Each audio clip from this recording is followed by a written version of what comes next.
샬롬, 아린과 함께하는 이스라엘에 다시 오신 것을 환영합니다. 그리고 오순절 특별방송에 오신 것을 환영합니다.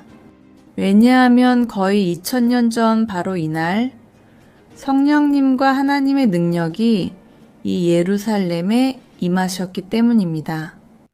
그리고 그곳에 있던 모든 사람들의 삶을 변화시키셨습니다. 그리고 이 사건은 인류 전체의 역사도 변화시켰습니다. 오늘 우리는 그 일이 일어난 정확한 장소를 알아보고 그 세부 사항을 정말로 이해해 보겠습니다. 자, 여러분이 준비되셨다면 시작해 보겠습니다.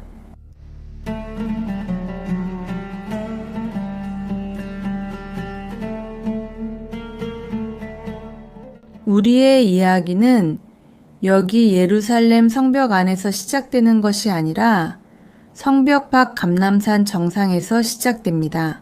예수님께서는 부활하신 지 40일 후 제자들과 함께 산 정상에 올라 그들과 작별 인사를 하십니다. 그리고 하늘로 올라가시기 직전에 예수님께서는 제자들에게 예루살렘을 떠나지 말고 머물라고 하시며 성령과 하나님의 능력을 약속하십니다. 그러나 성령이 너희에게 임하시면 너희가 권능을 받고 예루살렘과 온 유대와 사마리아 그리고 땅 끝까지 이르러 내 증인이 될 것이다. 그들은 언제 어디서 이런 일이 일어날지 알지 못했지만 예수님을 온전히 믿고 있었습니다. 그래서 그들은 예루살렘에 머물며 도시의 거리를 걸으며 그 위대한 순간이 오기를 기다리고 있습니다.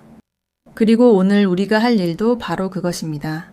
예수님의 사도들과 제자들의 발자취를 따라가며 이 위대한 순간이 그들에게 어떻게, 언제, 어디서 찾아왔는지 이해해 보겠습니다. 자, 함께 가봅시다.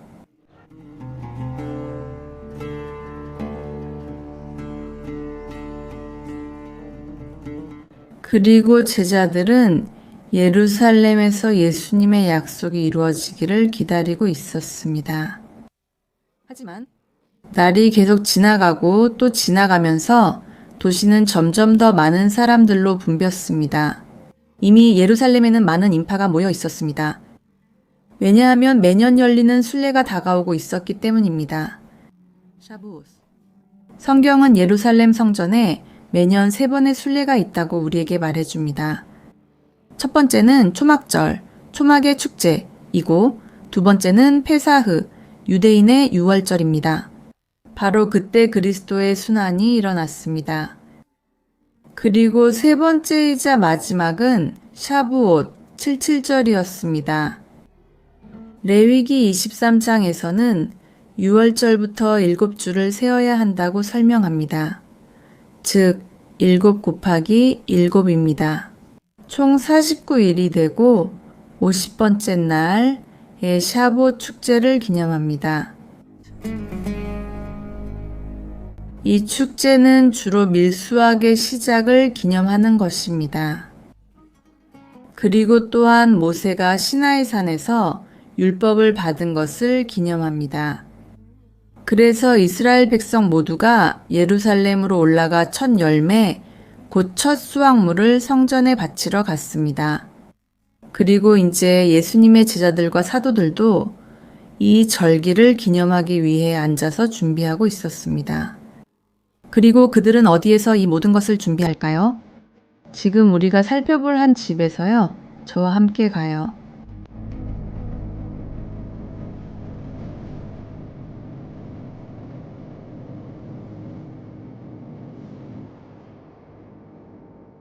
우리는 지금 시온산에 와 있습니다.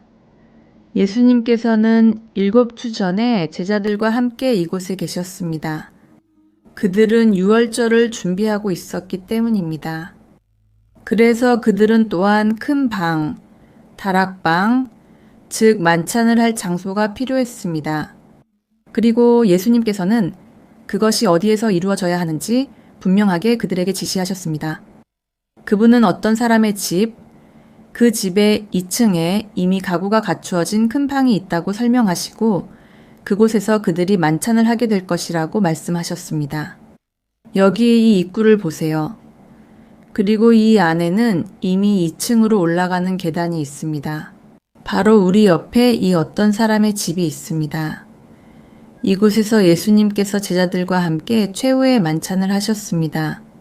이제 우리 함께 이곳을 보고 올라가서 이 장소가 성령 강림, 능력, 그리고 오순절과 어떤 관련이 있는지 알아봅시다.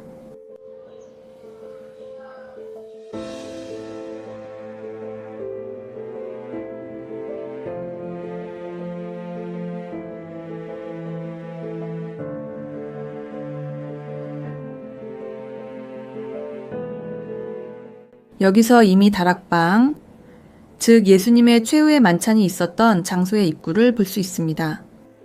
하지만 이곳은 최후의 만찬만 있었던 곳이 아닙니다. 함께 성경을 살펴봅시다. 우리는 예수님의 승천 이후에 문제가 있었다는 것을 알고 있습니다. 아주 큰 문제였죠. 사도가 1명 부족했습니다. 예수님께서는 12명의 사도를 선택하셨습니다. 이는 이스라엘의 12지파를 상징하기 위함이었습니다. 하지만 이 12사도 중 한 명인 유다는 예수님을 은 30냥에 팔아넘기고 그 후에 스스로 목숨을 끊었습니다. 그래서 우리가 지금 이야기하고 있는 이 시점, 즉 예수님의 승천 이후에는 사도가 11명만 남아 있었습니다. 그래서 성경은 그들이 예수님의 승천 후에 예루살렘으로 돌아왔다고 말합니다.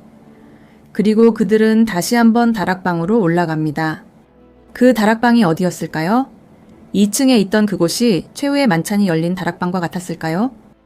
그래서 그들은 다시 이 같은 장소로 돌아와서 여기서 12번째 사도인 마띠아를 뽑게 됩니다.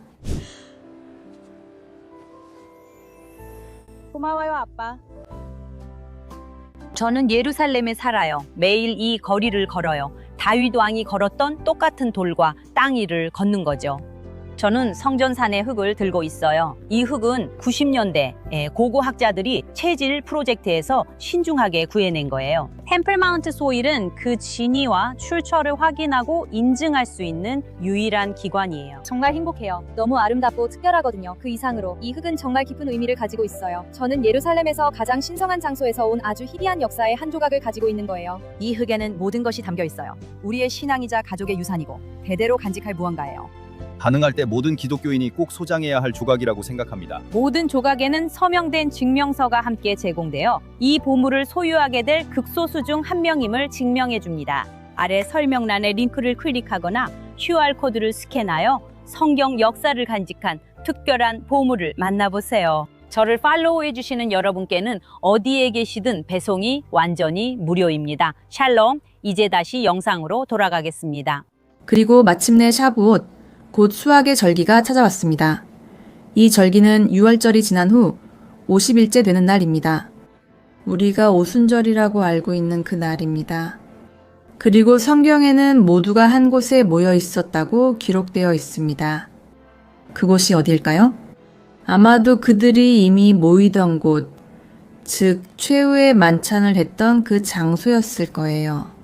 그리고 마띠아를 선택한 곳이기도 하고 이제 우리도 함께 그곳에 들어가게 될 거예요.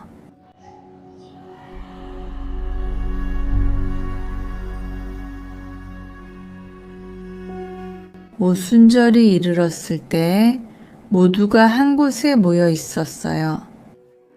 갑자기 하늘로부터 거센 바람과 같은 소리가 들려왔고 그들이 앉아있던 온 집안을 가득 채웠어요.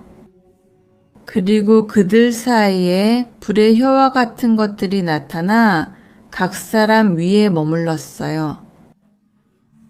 모두가 성령으로 충만해져서 성령께서 말하게 하시는 대로 다른 언어들로 말하기 시작했어요. 그리고 성령께서 그들에게 다른 언어로 말하는 것을 가르쳐 주셨어요.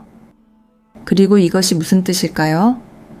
다른 언어로 말한다는 것은 알려지지 않았거나 정의되지 않은 언어로 말하는 것일 수도 있어요. 하지만 그날 그들은 실제로 다른 언어들로 말하기 시작했어요. 예루살렘에는 그때 먼 나라에서 온 수십만 명의 사람들이 있었고 그들은 다양한 언어를 사용하고 있었어요. 그리고 그들은 예수님의 제자들이 각자의 언어로 말하는 것을 듣기 시작했어요. 그리고 그들은 매우 놀랐어요. 그들은 이렇게 묻습니다. 이 갈릴리 사람들이 어떻게 우리 언어로 말하고 있는 거죠? 왜냐하면 그 당시 갈릴리의 평범한 사람들은 아람어와 히브리어만을 사용했기 때문이에요. 그리고 갑자기 이제 그들은 이 갈릴리 사람들이 그리스어, 라틴어, 이집트어, 시리아어로 말하는 것을 듣게 되었어요. 페니키아어와 심지어 베르베르어까지요. 이 벽들을 잘 보세요. 이 기둥들도요. 우리의 질문은 이거예요. 이것들이 그 기둥들인가요? 여기가 성령이 강림하신 원래의 방인가요? 그리고 대답은 아니에요. 왜냐하면 안타깝게도 이 건물은 여러 번 부분적으로 파괴되고 재건되었기 때문이에요. 이곳에서의 고고학 발굴은 매우 제한적이에요. 실제로 이 복합단지에서 발굴을 할 수 있었던 유일한 고고학자는 야곱 핑커펠트였어요. 그리고 그가 발굴했을 때 무엇을 발견했나요? 여러 개의 역사적 층을 발견했어요. 그는 십자군 시대의 층을 발견했는데 우리가 여기서 보고 있는 것이 바로 그것이에요. 기둥과 벽의 대부분은 십자군 시대의 원래 모습이에요. 그 아래에서 그는 비잔틴 시대의 유물을 발견했어요. 이스라엘의 첫 공식적인 기독교 시대예요. 그리고 그 모든 것 아래에서 그는 1세기 건물의 유적을 발견했어요. 그리고 오늘 저희도 여러분께 이 건물의 일부를 보여드릴 거예요. 그래서 오늘날 우리가 이 방을 볼 때 이곳이 원래의 모습은 아니지만 우리는 분명히 성령이 강림하신 바로 그 장소에 있는 거예요. 성령이 강림하신 후에 베드로는 군중들에게 설교를 시작합니다. 말 그대로 수천 명의 사람들입니다. 하지만 분명히 수천 명의 사람들이 이런 크기의 방에 들어갈 수는 없습니다. 게다가 우리는 그 방이 이미 가구로 채워져 있었다는 것도 알고 있습니다. 우리가 확실히 아는 것은 성령이 강림하신 후 오순절의 사건이 계속된다는 점입니다. 어디에서요? 시온산의 거리에서요. 그리고 베드로가 이 방을 나가 설교하러 간 것처럼 우리도 여기서 나가서 실제로 무슨 일이 있었는지 이해하고 이곳의 고고학을 더 살펴보겠습니다. 저와 함께 오세요.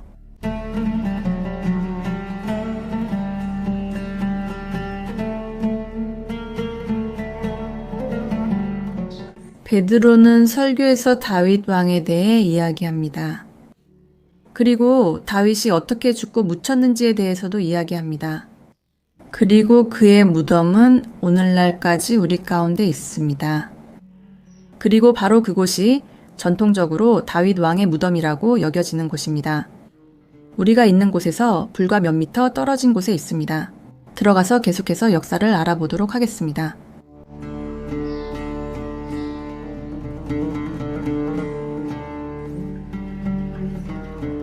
다윗 왕의 무덤은 오늘날 예루살렘에서 가장 많이 방문하는 장소 중 하나입니다. 유대인, 기독교인, 그리고 무슬림 모두가 이곳에 와서 위대한 다윗 왕을 기립니다. 그리고 지금 우리 앞에는 그 장소를 표시하는 돌이 보입니다. 전통에 따르면 다윗은 이 돌 안에 묻혀 있는 것이 아니라 이 돌 아래에 묻혀 있다고 합니다. 하지만 이제 우리 시선을 오른쪽으로 돌리면 크고 잘 다듬어진 돌들을 볼 수 있습니다. 이 돌들은 1세기 것이지만 예수님 이후에 만들어진 것들입니다. 어떻게 이런 일이 일어났을까요? 예루살렘은 기원 후 70년에 로마인들에 의해 파괴되었습니다. 그리고 몇 년 후 도시는 다시 재건되기 시작합니다. 그래서 이 건물, 더 정확히 말하면 이 돌들은 바로 도시 재건 때의 것입니다. 이곳은 너무나 중요한 장소여서 사람들이 서둘러 이곳으로 돌아와 꼭 재건하려고 했어요. 그리고 이곳은 회당으로 사용되었어요. 그리고 이곳이 유대인 회당이었는지, 유대 기독교 공동체의 회당이었는지, 아니면 어쩌면 두 공동체가 나란히 이곳에서 함께 기도했는지에 대해 고고학자들 사이에서도 논쟁이 있어요.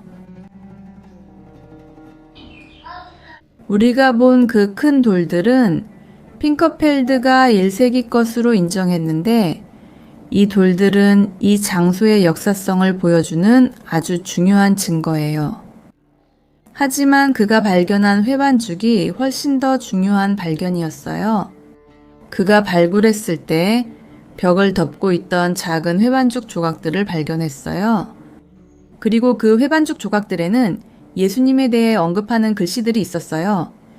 이 글씨들은 작고 단순하며 일종의 고대 낙서와 같았죠.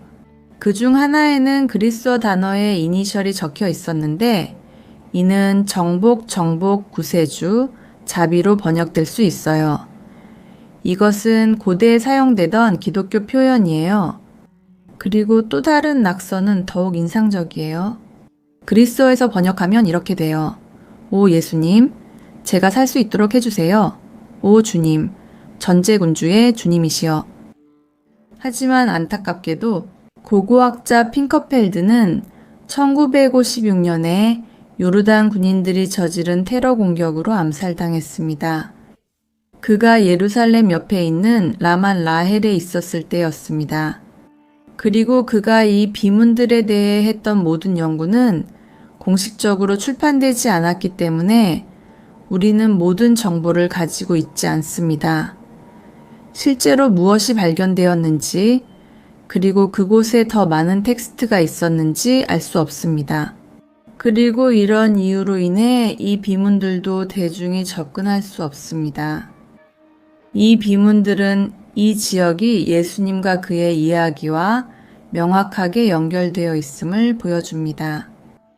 그리고 그가 며칠 전에 올리브 산에서 예언했던 것이 여기 시온산에서 이루어집니다. 왜냐하면 성령이 하나님의 능력이 그들 위에 임하기 때문입니다. 그리고 사도들뿐만 아니라 다른 사람들에게도 임합니다. 그리고 바로 그날 3,000명이 넘는 사람들이 성령을 받고 회심하게 됩니다. 그리고 올리브산 위에서 예수님께서는 그들에게 예루살렘과 온 유대, 사마리아, 그리고 땅 끝까지 이르러 자신의 증인이 될 것이라고도 말씀하셨습니다. 그래서 오순절이 그렇게 중요한 것입니다. 왜냐하면 바로 이 순간 오순절에 그들이 다른 언어로 말하기를 배우기 시작했기 때문입니다. 그들이 예루살렘에 모인 모든 나라의 사람들에게 예수님에 대한 믿음을 알릴 수 있게 되었기 때문입니다. 그래서 그 메시지, 복음이 전해지기 시작합니다. 사람들이 샤부옷, 즉 오순절이 끝난 후에 자기 나라로 돌아갈 때 그들은 그 메시지를 함께 가지고 갑니다. 그리고 그 사람들뿐만 아니라 이후에는 사도들과 제자들 자신도 세상을 여행하기 시작합니다. 우리가 여기 시온산에 있을 때 우리는 모든 나라에서 온 사람들을 보기 시작합니다. 여기서 몇 분만 멈춰 있어도 브라질, 미국, 중국, 아프리카에서 온 사람들이 지나가는 것을 볼 수 있습니다. 전 세계 모든 나라 사람들이 계속해서 예루살렘에 오는 이유는 그들이 모든 일이 실제로 일어난 곳을 깊이 알고 싶어 하기 때문입니다. 그리고 오순절은 예수님의 메시지의 문을 전 세계 모든 사람들에게 열어줍니다. 그들이 어디에 있든 그리고 특히 어떤 언어를 사용하든 상관없이 말이죠.